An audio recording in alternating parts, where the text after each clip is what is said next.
Olá, amigos. Sou Luiz Rorato, escritor e poeta, e tenho mais um recado importante para vocês. Antes, eu gostaria de pedir que vocês inscrevam-se no meu canal. É bem fácil, é só clicar naquele botãozinho ali, bater o dedinho ali naquele botão que está escrito inscreva-se, e eu fico muito agradecido. Também dê um like caprichado, um joinha. Lembrando que neste canal tem 8 playlists divididas por assuntos a saber: como ser criativo, como ser romântico, como fazer sucesso e ser feliz, experiências de vida, educação e cidadania, o povo e o poder, projetos de lei que o Brasil precisa e se eu fosse presidente. Dito isso, vamos ao assunto de hoje. Continuando esta nova série de vídeos intitulada Como uma pessoa pode se tornar invisível ou se torna invisível através de mecanismos, digamos assim, adotados por ela mesma ou por outras pessoas que a levam a essa situação desagradável, essa situação indesejável para todos nós. Como eu disse lá no primeiro vídeo, todos nós nascemos com muito brilho. Todos nós somos baianos, né? Porque tem aquela velha máxima que diz que baiano não nasce, estreia. Não é só baiano, não. Todo ser humano não nasce, estreia, brilha, é uma estrela que nasce, cheia de brilho, cheia de luz, e por conta de várias situações, essa pessoa pode aumentar o seu brilho, preservá-lo ou apagá-lo, ou ser apagada, o que é bem pior, né? Ser apagada pela maldade de outras pessoas. E no vídeo de ontem eu já estava esclarecendo, digamos assim, apontando uma forma muito comum das pessoas apagarem o brilho de outras, dentro do próprio seio familiar, não?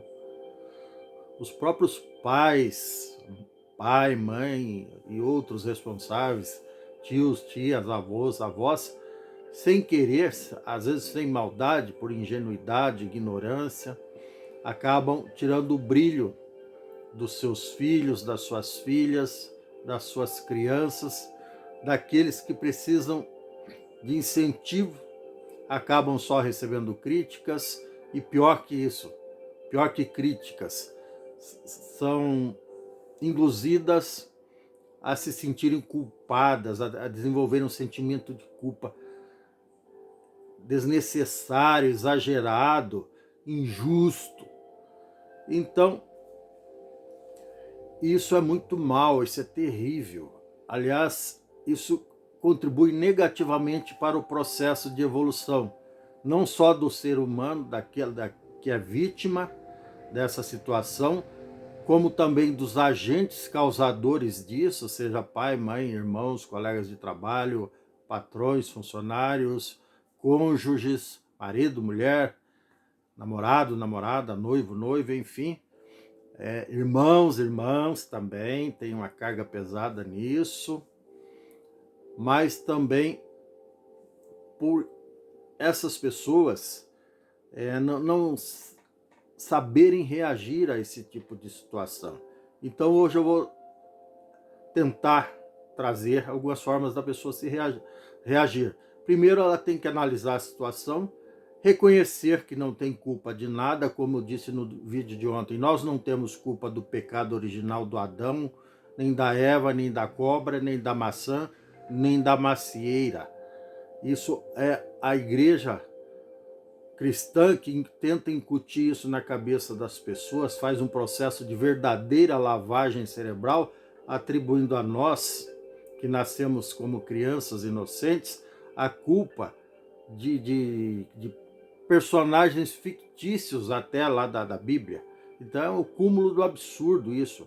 Então não aceitem a culpa do pecado original, não aceitem a culpa pelo erro do processo educativo dos seus pais. Muitos pais erram, né? É próprio do ser humano errar. Ninguém é perfeito. Mas errar e insistir no erro, como diz o velho ditado, é burrice.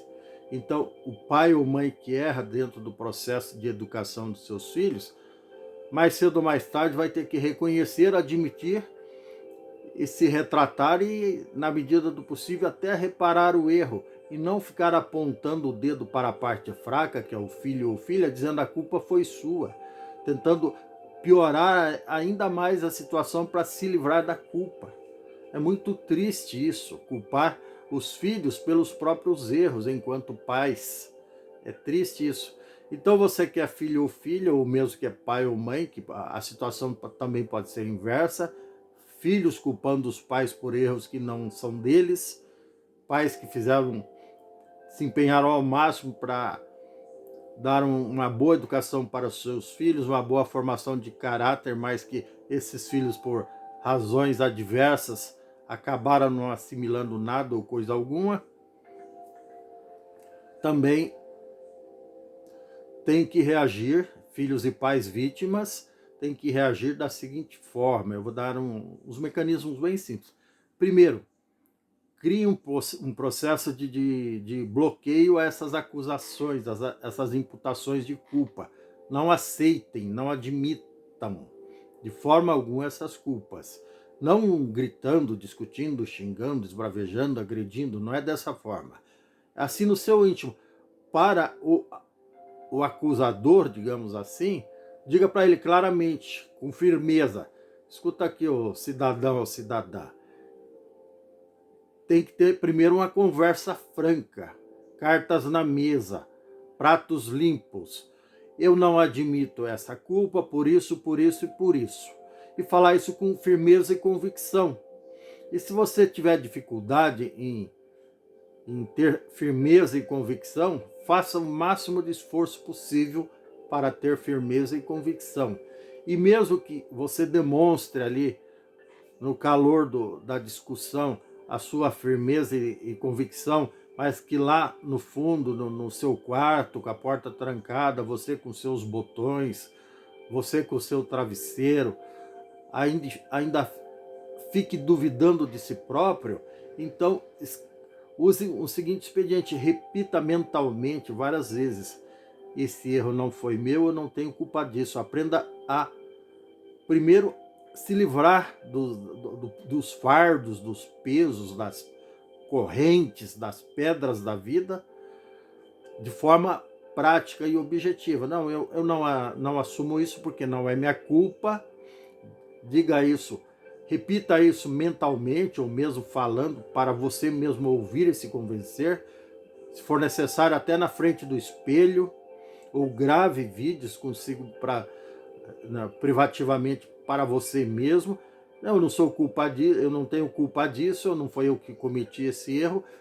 E ouça e repita isso tantas vezes quantas forem necessárias para você se livrar desta culpa.